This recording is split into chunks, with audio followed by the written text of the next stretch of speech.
ko bukwiriye gupfa. Rero ubwo nari ndi muri iryo yerekwa nagiye kubona mbona inzandiko zirimo kujyanwa hirya no hino ahantu henshi cyane zihuta, ariko mbona izo nzandiko izina ryanditsweho cyangwa se izina ry'uwanditse kuri izo nzandiko ni umuyobozi w'igihugu cyacu uduhagarariye uriho.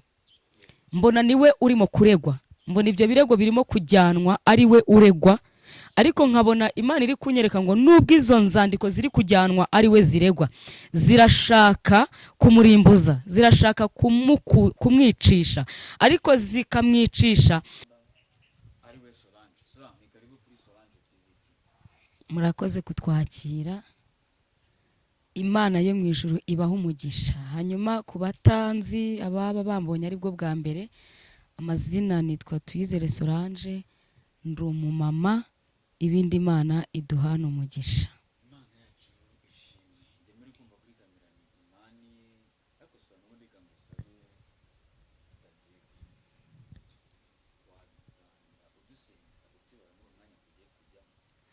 Yego, reka dusenge kugira ngo ducunguze uburyo umwete, kugira ngo dusohoze igitumye duhagaze hano, kandi n'abantu babashe gukurikirana vuba igitumye bareba mfite iyi mikoro, kuko ntago nyifite ndi kwifotoza, ahubwo nyifite kuko hari ibyo ngiye kuvuga, kugira ngo abankurikiye babashe kumva cyangwa se babashe kumenya niki Imana idutekerezaho, niki Imana ituvugaho, niki Imana itugambiriyeho, cyangwa se niki Imana irimo kubwira abantu.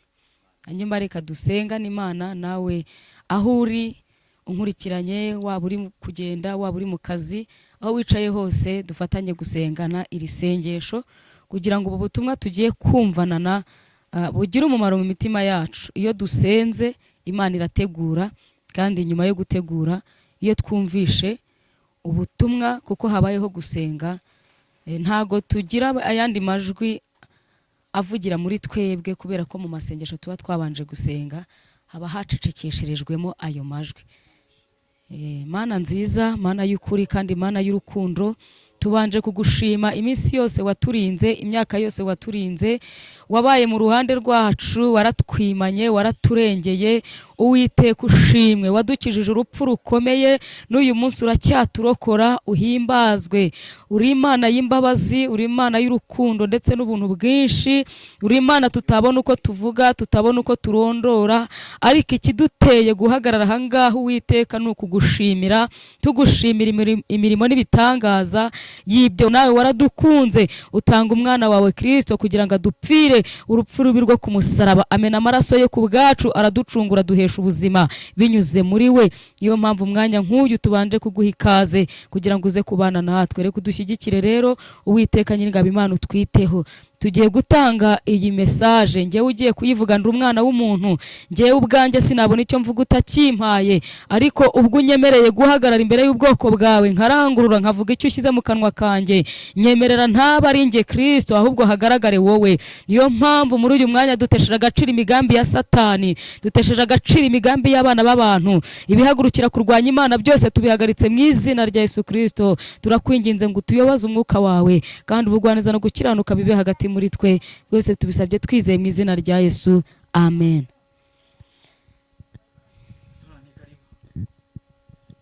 Imana ishimwe. Turatangiye. Abantu benshi barabizi ko iyo mpagaze aha ngaha hari icyo mbanje kuvuga. N'ubu rero hari icyo Imana impaye kongera kuvuga.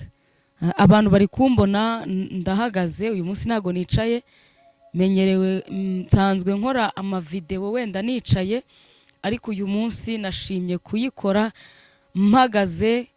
Abankurikirana murabona ko ariko bimeze, kubera ko ariko ubu butumwa ngomba kubutanga mpagaze muri iyi pozisiyo, kubera ko ari Imana yampaye guhagararamo. Ntago uyu munsi yambwiye kwicara, ahubwo yambwiye ngo ni impagarare. Rero impamvu mpagaze aha ngaha niyo ngiye kubagezaho. Abankurikiye cyangwa se abadukurikirana nk'abanyarwanda muri rusange bakomeze kutwumva. Rero ubutumwa ngiye gutanga burareba abanyarwanda, abari mu gihugu imbere, ndetse nawe uri hirya kure mu mahanga ariko ufite izina ry'ukuri umunyarwanda, aho uri ukwiriye gusenga, ugasengera igihugu uvukamo, ugasengera igihugu ufitemo umuryango, ugasengera igihugu kikwitirirwa. Kuba uri iyo ngiyo ntibikukuyeho yuko uri umunyarwanda. Kuba waba uri muri Amerika, mu Burayi n'ahandi hose, ibihugu byose mwaba muherereyemo ntago bibakuraho ko muri abanyarwanda. Rero dukwiye gufatikanya tugasengana Imana kubera ko nibyo ikeneye mu gihe nk'iki ngiki. Hanyuma mpagaze hano kubera ko mfite message y'Imana yampaye kubwira abantu. Message mfite iteye gutya, ariyo mpamvu mubona mpagaze. Nari ndi mwiyerekwa njya kubona mbona Imana inyimuye ku butaka bw'u Rwanda, injyana ku butaka bwa Kongo. Nago nabashije kureba ahacukurwa amabuye y'agaciro, ariko amajwi aturukayo nabashije kuyumva mu mwuka. Hanyuma nagiye kumva, numva mu matwi yanjye ndimo kumva ahitwa mu birombe byo muri iki gihugu harimo amabuye ngo y'agaciro. Numvaga arimo kuriturwa ku bwinshi cyane, aritagurika cyane, ndetse nta mwanya wanyuragamo ayo mabuye ntayumva ari kurituka, niba ari ukuriduka, kuritura ibintu nyine. Hari ukuntu abantu nyine bakura nk'ibuye ukuntu ukumva rirahanutse riraguye. Nayo nabyo numvaga ari amabuye ari muri icyo kirombe, ariko ngaritagurika cyane, mbese ku mbaraga nyinshi cyane. Ariko nkategereza ko ayo mabuye ashobora gushira ahantu yaba arimo guturuka nkaheba. Nukuvuga ngo yari amabuye aritagurika agwa ahantu nko hasi, ariko nkategereza ko ashira ahantu arimo guturuka, nkumva ntago ayo mabuye ashirayo. Muri make uko nabyumvaga, numvaga ari nk'ahantu hashobora kuba hari nk'amabuye menshi cyane, ku buryo nubwo yahanuka umunsi wose ahari adashobora gushiramo, ariko yararitagurikaga cyane ku buryo nabyumvaga ndi mu mwuka nanjye bikantangaza. Hanyuma rero hari impamvu ntangije iyi message ivuga hariya hantu, cyangwa se ivuze kuri iki gihugu. Ntago ari igihugu mvukamo, ariko hari impamvu Imana ishaka kugira ngo abantu basobanukirwe ubutumwa ngiye gutambutsa kuri twebwe abanyarwanda, icyo dukwiriye gukora, nimva n'imvano y'impamvu igiye gutuma twebwe dusenga, cyangwa se Imana idusaba gusenga. Rero ubwo nari ndi muri riyerekwa, nakomeje njya kubona mbona Imana interetse isi yose imbere. Ariko uburyo yaneretse isi yose imbere, nagiye kubona mbona ni ubutaka bugari cyane, ariko bugiye bukaswe mu buryo bw'ibibanza. Ubona nk'uko umuntu ashobora gukata ikibanza hano gutya akavuga ngo iki kibanza ni icya runaka, iki kibanza ni icya runaka. Rero nabonaga ari isi yose indi imbere, ariko igiye ikaswemo ibibanza. Buri gihugu kihagarariwe n'ikibanza cyacyo, buri gihugu kihagarariwe n'ikibanza cyacyo. Niko nabibonaga. Rero muri uko kubona isi yose imeze gutyo ikaswe mu buryo bw'ibibanza, nagiye kubona mbona imbere yanjye nzaniwe ikibanza gito cyane, gito ariko none icyo kibanza gitoya kinkirwa imbere, njya kumva numva ijwi rirambwiye ngo icyo kibanza gito cyane kigushyizwe imbere ni ubutaka bw'u Rwanda.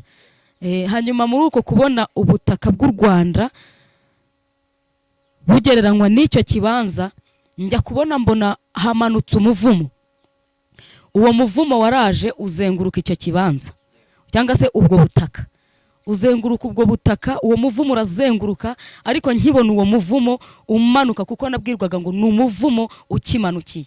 Narasenze ndi muri umwuka, ndasenga ninginga Imana ngo ihagarike uwo muvumo, kubera ko nabonaga ari umuvumo ufite imbaraga, kandi ari umuvumo wihuta cyane, uri ku muvuduko ukomeye.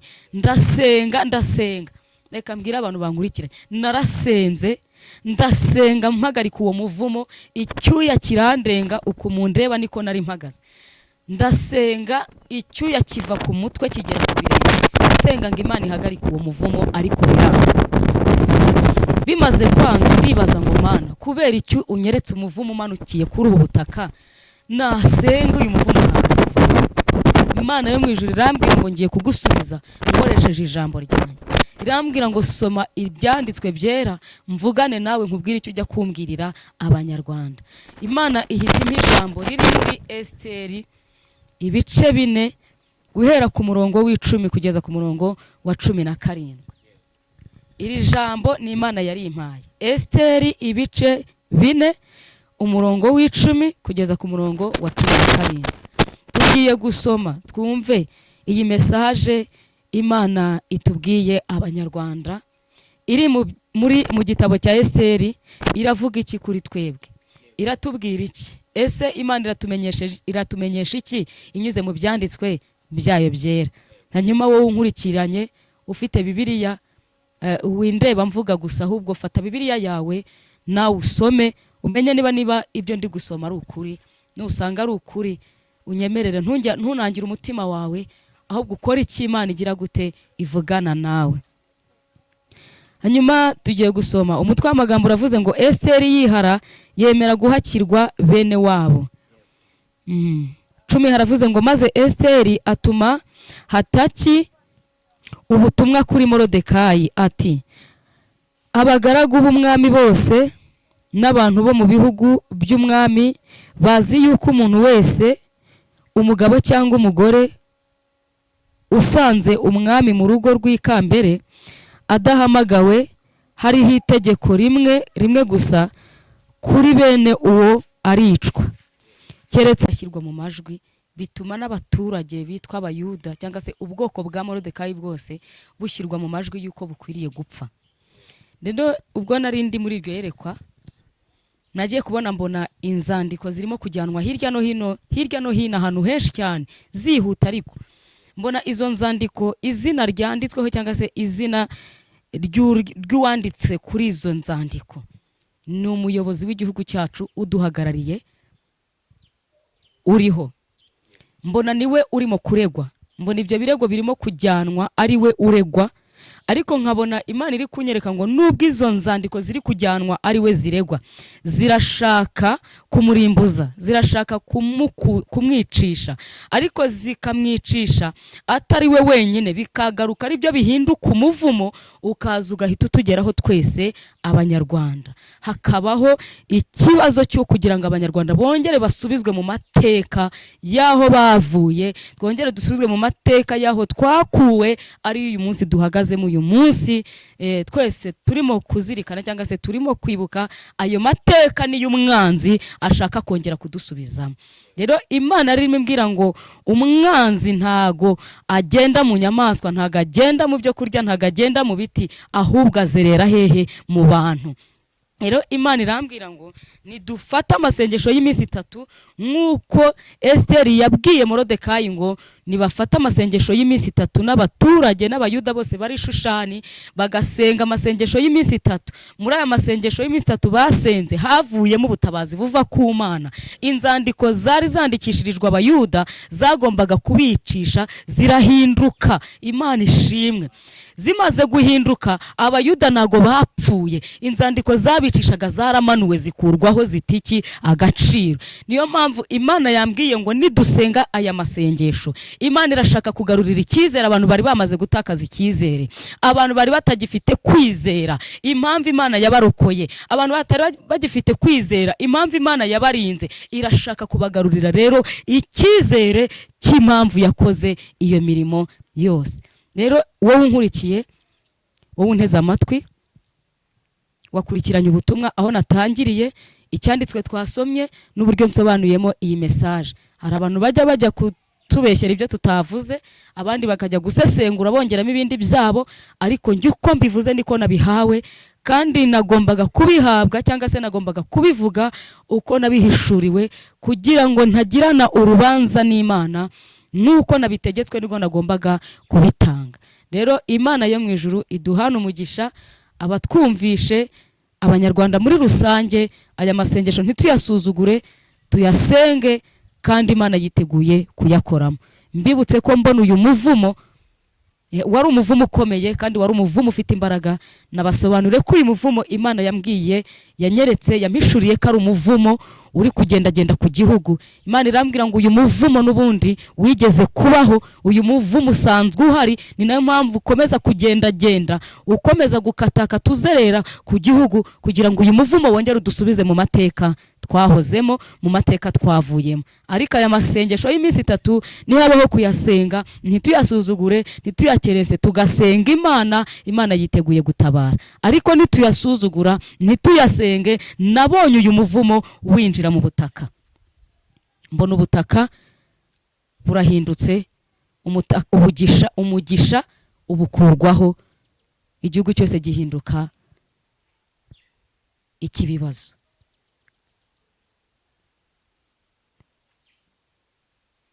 Ngire abankurikiye yuko Imana yavuganye nanjye ngo haracyariho Abayuda, haracyariho Esteri mu gihugu.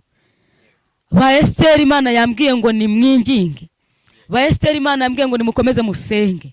Impamvu Imana ikomeze guhishura uyu muvumo nuko hari abantu bagifite gusenga, nuko hari abantu bagifite kwinginga, nuko hari abantu bagifite gutakira Imana, nuko hari abantu bagifite guhamagara Imana ikabumva. Rero abo ba Esteri Imana yambwiye ngo amavi yanyu nimwongere musenge, nimwongere muririre igihugu, nimwongere mwinginge, kubera ko ngira babona ko muhari. Ba Esteri barahari, ba Esteri bariho. Imana ishimwe, Imana ishimwe kibona aba Esteri mu gihugu bagihagarariye mu buryo bw'amasengesho, binginga imigambi nyinshakuri gakurwaho, akaga n'amakuba kakavaho kubera gusenga. Rero Imana yambwiye ngo ntimwirare, nimusinzire, nimube maso, nimukanguke, mwongere mwinginge, mukuzaho iki uyu muvumo urimo kuzerera ku gihugu cyacu nk'Abanyarwanda. Rero nzoze mbabwira ngo naho ubutaha ubundi umwami wacu aduhe kumvana iyi message, kandi Imana irinde imitima yacu kujya kure, kuko igitumye Imana iduha iyi message mu gihe nk'iki ngiki ni ukugira ngo ubwo uraba wibuka aho wavuye, unabutekerezaho uyu muvumo waba urimo kuganisha kongera kugusubiza, bigutere kongera gusenga ufite imbaraga, bigutere kongera kugira umwete wo gukora icyo Imana ivuganye nawe.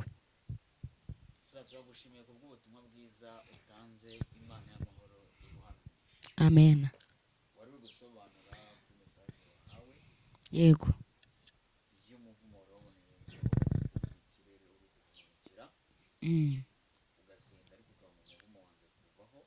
Yego.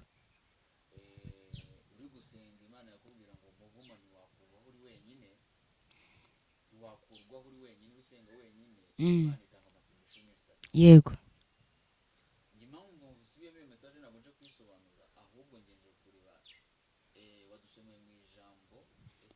Ibice 4. Yego. Yego. Imana ishimwe. Yego. Yego. Amen.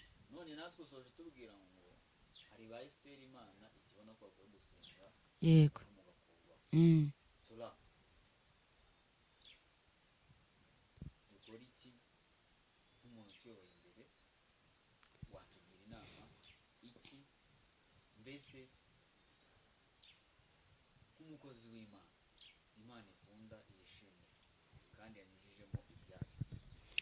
Murakoze. Icyo nababwira cyangwa se inama natanga, ntago ndi bujye inyuma y'ikijambo ry'Imana ryasabye.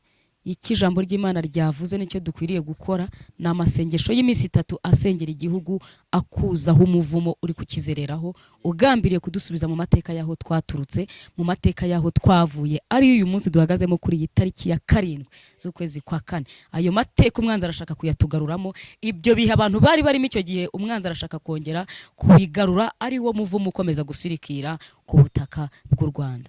Rero icyo nabwira abantu ahubwo nuko aya masengesho tutagiye guhita tuyatangira none ahangaha, kubera ko hari ibihe turimo, hari abantu batabishobora kubera umwanya barimo, ariko nyuma y'uko uyu mwanya uraba usa nkaho uhagaze, wenda abantu bongeye gusa nkaho bagira imbaraga, nyuma y'icyumweru nzagaruka tubamenyeshe iminsi twafashe dukwiriye gukoreraho ayo masengesho. Turebe wenda tuvuge turatangira kuwa 4 tuzasoze kuwa 6, cyangwa se tuyifate iyo minsi, ariko abari iminsi twese twahuriyeho nk'abantu. Abazashobozwa bazayasenga, abadashobojwe nta wabaziza intege nke zabo, kandi hariho nk'abantu baba barwaye, batemerewe gukora ayo masengesho. Muri makeya abo Imana izakoresha barateguwe, twebwe icyanjye cyari ukuyatangaza, ariko ufite intege nkeya uwumva atayashobora ye gushyiraho komanteri ica intege abandi, yiturize wazahagarare arebe gusa. Icyo tuzi neza ko inkike zizariduka kandi ubutabazi bw'Imana tuzabubona binyuze mu gusenga Imana.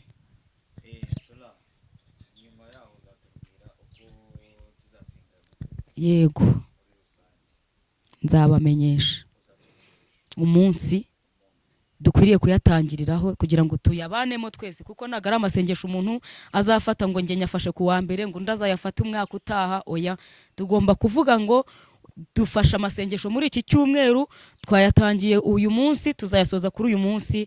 Nzi ko niduhuza umutima nk'abanyarwanda, Imana izagira icyo ikora. Ubwo buryo rero tuzahuramo nibwo tuzanamenya uburyo dukwiriye kuyasenga, cyane ko njyewe ntago ndi pasiteri. Iyo ngira urusengero nari kuyategura nkashyiraho iminsi tuzajya duhurira ku rusengero, abashobojwe bakaza tugasenga. Ariko kuko ntarwo, birashoboka ko umuntu wese tuzareba tukavuga tuti umuntu ayakorere mu rugo iwe, ariko twese turi ku ntego imwe, turi kwingingira igihugu cyatubyaye.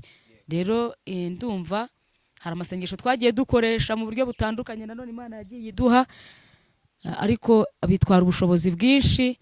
Uyu munsi wenda umuntu adashobora kuba yahita abubona, ariko ndatekereza ari icyo kintu tuzashyiraho tukavuga ngo duhurije hamwe iminsi, ariko buri wese ayasengera ahari. Ikizima nuko turi hamwe mu mwuka kandi turi ku ntego imwe, twese turi gusengera igihugu cyacu.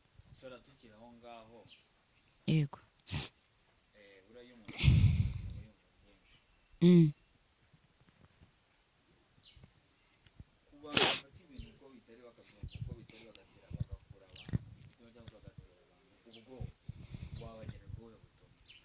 Abantu bafata ibintu uko bitari, imitena na message aba bahanuzi turi ku mbuga nkoranyambaga, nanjye ndimo bantu turi gukorera umurimo hano kuri YouTube, nabo Imana yabantumyeho. Ari cyo wari uvuze, Imana yambwiye ngo abahanuzi turi hano kuri YouTube cyangwa se turi kuri hano tuhatambukiriza ubutumwa bwiza bw'Imana ivuganye natwe, tukaza tukakigezaho abantu. Imana yambwiye ngo buri wese asome inkuru ziri mu gitabo cy'abami zivuga ku bahanuzi ba Bayali, kuko ngo igihe cya Eliya bicishijwe inkota kubera ibinyoma, kubera kubeshya no guhahamura abantu no kuvuga ibitari iby'ukuri. Rero Imana yambwiye ngo mbabwire ngo aba bantu bafite kuvuga ngo yampaye urugero ngo imitsi y'ijosi ikareguka, muri makeya bameze nk'abantu bakomera cyangwa se bahagaze ku musozi wo gukomereraho abantu. Imana yambwiye ngo uriya mwaka tugiye kwinjiramo ni umwaka w'ibibazo kuri bo, kubera yuko niba badahindutse ngo bafatikanye n'abandi. Natanze urugero ndababwira ngo Moridekayi yatumye kuri Esiteri, aramubwira ngo Esiteri, nubwo uri aho ibwami ukaba utasenga, ukaba utagira icyo ukora kandi ufite icyo ukwiriye gukora, Abayuda ntibazabura gutabarwa bakoroherwa binyuze ku bandi, ariko wowe n'inzu ya so muzarimba. Adashaka kwingingira abari mu kibazo cyangwa se abari mu kaga, abari mu makuba, akumva ko we ahari nta kibazo. N'ubundi rero Imana ntizabura gutabara inyuze ku bandi, ariko bo bazahura n'iki n'akaga. Rero mbabwire ngo bahindukire kandi bafatanye n'abandi umurimo wo gukorera Imana mwiza. Icyo Imana idushakaho tugihurize hamwe, bitari ibyo ngibyo uriya mwaka ugiye kuza uzazamo isaka rikomeye ku bahanuzi. Ariko Imana yambwiraga uruhande rw'abahanuzi, Imana ifata kari nk'abahanuzi ba Bali bo ku gihe cya Eliya bicishijwe inkota. Ushobora kuba nta nkota izakwica, ariko ukazagerwaho n'ikintu kitari cyiza ku buzima bwawe. Rero inama nabagira nuko dukwiriye guhuriza hamwe imbaraga. Njya nkunda kuvuga ngo umuntu wese uzaza ashyigikiye ubumwe, niteguye gufatikanya nawe, niteguye kugendana nawe, niteguye gukorana nawe, kubera yuko uyu munsi iyo ugiye kureba aho tugeze, kuba abantu bagendana, kuba abantu baturana, bagacuruzanya ku kibanza kimwe, bakabanana mu nzu imwe, ukareba n'ubuzima abantu banyuzemo, ntabwo byakabaye bikwiye. Ariko Imana yakoresheje itegeko inyuze mu wo yaduhagarikishije imbere kugira ngo atuyobore, ituma uyu munsi igihugu cyacu kimeze gutya. kubera itegeko Imana yatanze irinyujije mu wo yadushyize imbere ngo agire gute atuyobore cyangwa se aduhagararire. Uyu munsi abantu bafitanye iki? Amahoro. Rero ayo mahoro dukwiriye kuyarinda, tugakomeza gusenga n'ikigambiriye kuza kuyatubuza kigakurwaho, kubera ko iyi Imana itangaje gusenga iba ifite n'intsinzi y'ayo masengesho.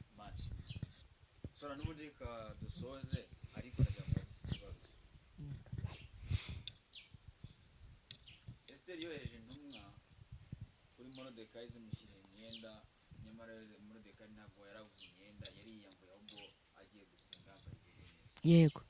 Esiteri arangije kohereza iyo myenda Moridekayi arayanga, aramubwira ati umugeni wamubwira ati ntabwo icyatumye ugera ibwami ari ukugira ngo wicare bimere gutyo, ahubwo uko byasa kose uko byamera kose abayuda bazatabara. Yego.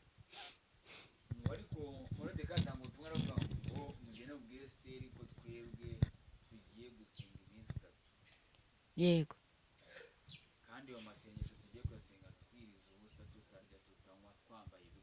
Yego. Ngo muri za ntumwa Esiteri yari yatumye nazo ngo zigenda zibwira Esiteri ngo Esiteri atategeka itegeko ngo mubaja cyangwa se mu bari kumwe nabo bose ko nabo bagomba kwiga bakifatanya muri icyo gihe cya Moridekayi cyo gusengera abayuda. Yego. Urumva abari ibwami n'abari hanze y'ibwami ku marembo barasenze. Yego. Amasengesho arareba abandi n'abandi. Ariko ndumva message yisobanuye. Nta muntu n'umwe ayo masengesho asize kereka utari mu gihugu. Yego. Nta muntu n'umwe abibwami aba bari kwiremba ibwami abari inyuma, kwese ayo masengesho aratureba. Ariko ufite ikibazo kitamwemerera kuba atayasenga atayashobora nta rubanza rumuriho. Ahangaha mpite mbwira abantu bahita bavuga ngo Imana ntiyumva kubera ko abantu batariye. Ufite iyo commentaire aba yihagaritse, kubera ko niba udashoboye hari ba Esiteri, ariyo mpamvu Imana yabimbwiye. Niba udashoboye hari ba Esiteri bagifite gusenga, hari ba Esiteri bagifite kwinginga, hari ba Esiteri bagifite kwigomwa ibyo kurya byabo, atari uko babibuze ahubwo kubera icyo bagize gute, icyo bashaka. Nubona utabishoboye ntudutera amabuye, ntudutuke, ntutubwire nabi, ahubwo Imana ifite ba Esiteri yiteguye gukoresha bakagira umumaro mu gihe cyabo, bakaba ab'umumaro bagatabara iki? Igihugu. None katugusabe udusengere ndetse niba ari cyo ushaka kongera kubwira message yo gutambutsa, ariko niba nta kongera cyangwa se nta nama utanga cyangwa inyunganizi, tubitse ko ingini Solange TVT dutambutsaho ubutumwa.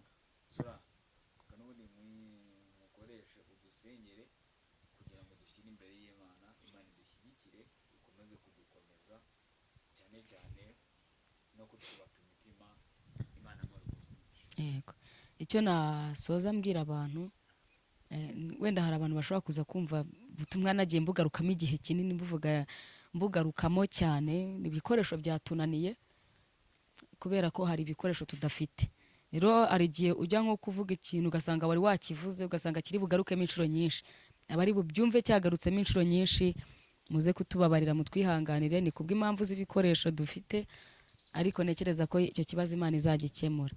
Ikindi natangariza abanyarwanda ni uko nibihangane kandi dukomere ku bw'ibihe turimo by'amateka yatugezeho. Imana aho bari ibakomeze, abafite ibikomere basigiwe n'amateka, Imana yo mu ijuru ibomore, kandi imbaraga z'Imana zibabeho, he kugira uguma mu bwigunge, he kugira uguma kwiheba, he kugira uguma kumva yuko ntacyo amaze, ntacyo ashoboye. Imana yahabaye icyo gihe niyo ikomeje kuturinda. Ariko icyo natangaho nka message ku bihe turimo kuri iyi tariki ya 7 z'ukwezi kwa 4 mu kijyanye no kwibuka n'umwanya turimo, mbwire abatuye igihugu twese ngo dukomere, Imana iri kumwe natwe, kandi Imana yiteguye kudushyigikira no kuturengera, ndetse tukazagera heza kurushaho. Imana ibahana umugisha natwe. Mana nziza, ugira neza bugacya bukira, turagushimye. Wabanye natwe kubw'ubu butumwa, nubwo Mana bwatugoye kubera ibyuma, ariko turagushimye ko duhaye kubusoza amahoro, icyubahiro n'ikibi cyawe.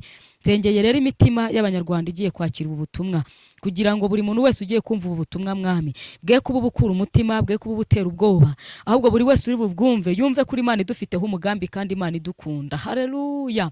Yumve kuri Imana idufiteho umugambi kandi uri Imana idukunda, uri Imana idutekereza.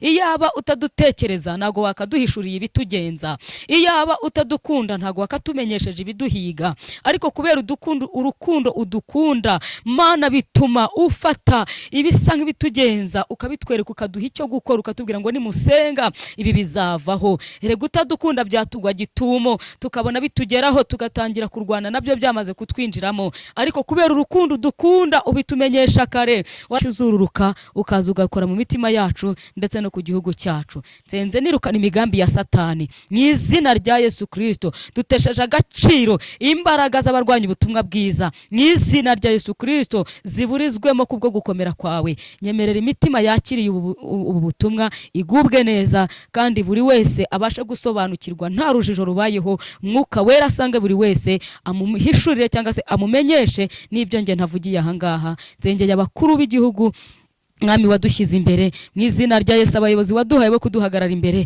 kugira ngo imbaraga z'Imana zibabeho, umwuka w'ubwenge bazeho, kandi izi nzandiko n'ibirego bijya kubarega utwemerere bitagaciro, hagira abakorwa n'isoni, hagira imigambi iburizwamo, kandi ubwo tuzabona utangaje intsinzi natwe tuzagushimira kugira neza kwawe. Byose tubisabye twizeye mu izina rya Yesu, amen.